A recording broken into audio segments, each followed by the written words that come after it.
Michael Marcantonini here on the IronBirds Broadcast Network. I've got IronBirds outfielder Austin Overn joining me on the program. Austin, I really appreciate you taking the time. Thanks for doing this. Thanks for having me. First full pro season for you. How's everything going to this point in the year? I mean, definitely a little bumpy for the most part. Not playing as good as ball as I'd want, but, that's part of it. Got to look at it as a positive, seeing some struggle, how to respond. Defensively, I feel like I'm doing perfectly fine, kind of what I'd expect. But from an offensive standpoint, definitely missing some fastballs, missing pitches I should hit. But, pitches are a lot better than college, got more stuff. So, it makes sense, but still kind of getting back into the gist of it. And hopefully my swing, picks up here over the next few days. How do you adjust both mentally and physically to pro ball, knowing that it's not going to be as easy as some of the other levels that you've played at throughout your life? Physically, I feel like I just got to find a way to be more on time because, everyone's got guys throwing 95 plus versus, in the Pac-12 it was, the most you're seeing ever probably is 94, 95. So just find a way to be on time for those fastballs. Everyone's got nasty pitches up here, so got to have that in the back of your mind.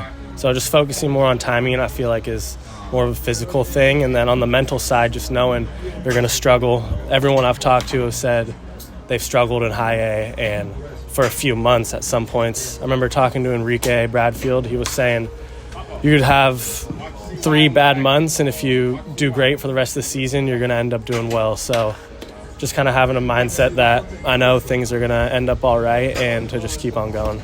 It's a great way to look at it. Now, I want to take you back a few months before spring training. This was your first full offseason as a professional. You got drafted last year, you started your career, but then you had a full offseason before spring training. What was the offseason looking like right at the beginning when, you kind of shut down baseball activities for a while and just kind of, hang out and rest? It honestly felt weird. I haven't had like a true offseason or like summer, you could call it, basically since I started high school because, bouncing out a bunch of sports was obviously something to handle. So having a bunch of free time on my hand, I found myself at the beach hanging out with my girlfriend all the time and playing a lot of video games. A bunch of my friends were out at college, so wasn't able to hang out with them. And then also playing some golf. Not very good, but love to get out on the course every once in a while. Okay, that's a good mix of different stuff to keep you busy. So once you got back into doing baseball activities, what time of year did you get back into it, and what was the day-to-day routine like then? I started hitting pretty late, I feel like. I want to say like early December I started hitting again, but I was lifting, I'd say right as off-season started. I'd say I gave myself 3 weeks, and then I got back in the weight room. So was lifting like 5 times a week at the Boars facility, like 30 minutes from my house was perfect. And then hitting with my old hitting coach back in high school, started off like twice a week. And then once the New Year's hit, I started picking it up. But one thing I wish I changed was trying to find a way to see a live arm and more like velocity. I could tell right when I got back to spring training, like the velocity looked like 200 miles per hour because I was just seeing like coach pitch and like flips. So good to know that for next offseason to, work on that as well. So knowing that it's been a little bit up and down for you in your first full pro season to this point, even with that being said, I mean, what do you think the biggest improvement to your game is this year versus last year? Yeah, I don't think it's anything physically. I think it's more mentally, kind of winning that battle and being able to flush those games. I was struggling my sophomore year in college, but nothing like this. This is the most I've struggled, so it's kind of good to be able to know that in my mind that everything's okay and I'm not just, in the dumps and like wanting to give up. I'm looking at it as, thing to work on, and I'd rather struggle here than, down the road. So just kind of find a way to make it a positive. You had a really cool moment here during the Wilmington homestand a couple weeks ago. You had the walk-off sac fly to help the Birds win a game. Big bat flip. You got the ice bath out on the field. How did it feel to deliver for your team right there? That was sweet. I feel like I can't even remember the last time I've hit a walk-off. So, hitting a walk-off in that moment, just seeing everyone, storm the field, it's obviously an amazing moment. And the ice bath is cool, but that was cold. That was freezing. It was a cold game. cold ice water, that was not the best, but it was perfect. I loved it. And you guys had Colton Cowser from the Orioles rehabbing with you guys in Aberdeen that week. You mentioned picking up some stuff from Enrique Bradfield last year. What did you learn from a big leaguer like Colton? Ups and downs are the way of the game here in baseball. It's why sports stinks sometimes, because it's not like football. You just go out and be athletic and you'll be fine. Baseball, you can have a perfect day hitting, balls at 100 across the field and still go 0 for 5. So you just got to deal with adversity more than any other sport. And he struggled here a lot is what he told me, and that he hated seeing these batting cages. So knowing a guy like Colton Cowser, who was in the Rookie of the Year voting, and he even struggled here, to just know that everything is going to be okay.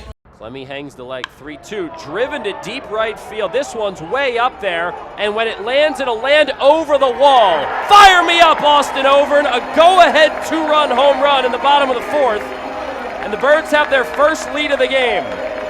Ovi got that one up in the air, and there was no doubt about it. We got to talk about football. You played your senior year of high school. You balled out. You got an opportunity to be on the football team at USC. Tell me about the big perks of being a D1 football player. Honestly, I feel like the perk is at USC, obviously, football is like the biggest sport there. And at the dining hall, every other sport just gets breakfast and lunch. And football gets breakfast, lunch, and dinner. Nice. I felt like that was like definitely my favorite thing. And then when I switched from football to baseball, at first they wouldn't let me get dinner. And then I walked in on dinner one time, and all the football players convinced the people to still let me get dinner. And they'd serve like the best of the best, like lobster tails, steak every once in a while. Like it wasn't just like some normal cafeteria food. Like they would spoil the football team for dinner, and having that was probably my favorite perk for being a football player. Since you played both sports at USC, you're on both rosters. Of your USC baseball teammates, who would have been the best on the football team if they had to play? That is a great question. I feel like Kaikea Harrison would be a good QB. He's always talking about how good of a QB he was growing up. So yeah, shout out to him. I feel like he could work it a little bit as a quarterback. All right, on the other side, which of your USC football teammates would have held their own the best on the baseball diamond? A lot of these football guys don't realize how hard baseball is, and it shows. I remember Kyle Ford, wide receiver, was talking about how he'd be all nasty on the bump and throw like 90 and whatnot. So I never saw that, but I feel like he's an option. I mean, Mario Williams was kind of doing both, so I feel like I got to pick him, also wide receiver. Never really saw him play, but I guess he did both sports the year before I got there for a little while. Actually, no, rewind that. I feel like I got to pick Deuce Robinson because he actually did do both. Kyle Ford, Mario Williams, or Deuce Robinson, those three.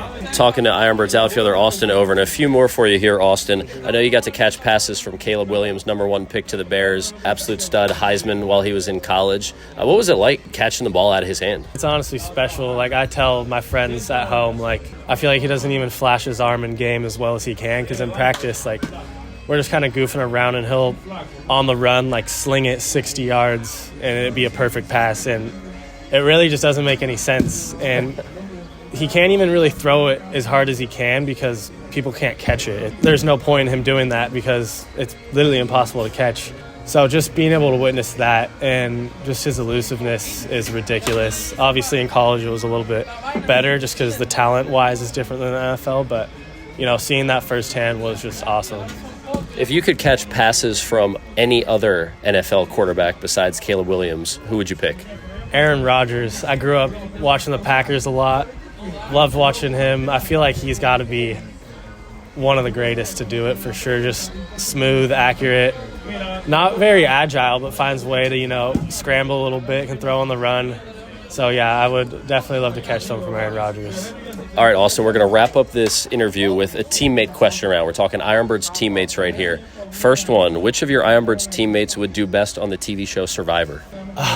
This might be random. Ryan Stafford. I got Staff. He might be smart like that and find a way out. He looks like he would be on that show, honestly. Scrappy. He's like a scrappy way to survive. All right, next one. Who's the smartest guy on the team? You can interpret that however you want. Baseball smarts, book smarts, whatever. Baseball smarts. I feel like Cunningham's got things pretty dialed. But from a book smart, probably Zane Barnhart. I feel like that's just a classic answer. So I'll go with him for book smart. All right, who would you trust most to watch your pet? Do you have a pet first off? Yeah, I do. All right, who would you trust most to watch your pet? That's a good one. I probably gotta go Dom. I'll let Dom watch my pet. I feel like he'd get my back. All right, a couple more for you. Who would be the best actor on the team? I feel like Vance. He's just got so many just stupid personalities that are just ridiculous to even think about. So I feel like he could switch personalities rather quick if it mattered. Yeah, I like that one. All right, one more for you, Austin. Of your IronBirds teammates, who would you be most willing to put down as a reference on a job application if you had to go get a normal job? I feel like I gotta go with another pitcher here. Actually, I'm gonna go with Riley Cooper. I feel like having just that big personality, I feel like you can't go wrong with that. So I'm going with him. Great stuff, man. Well, Austin Overn, outfielder for the IronBirds, joining me on the broadcast. Thanks for doing that, man. I really appreciate it. Of course. Thank you.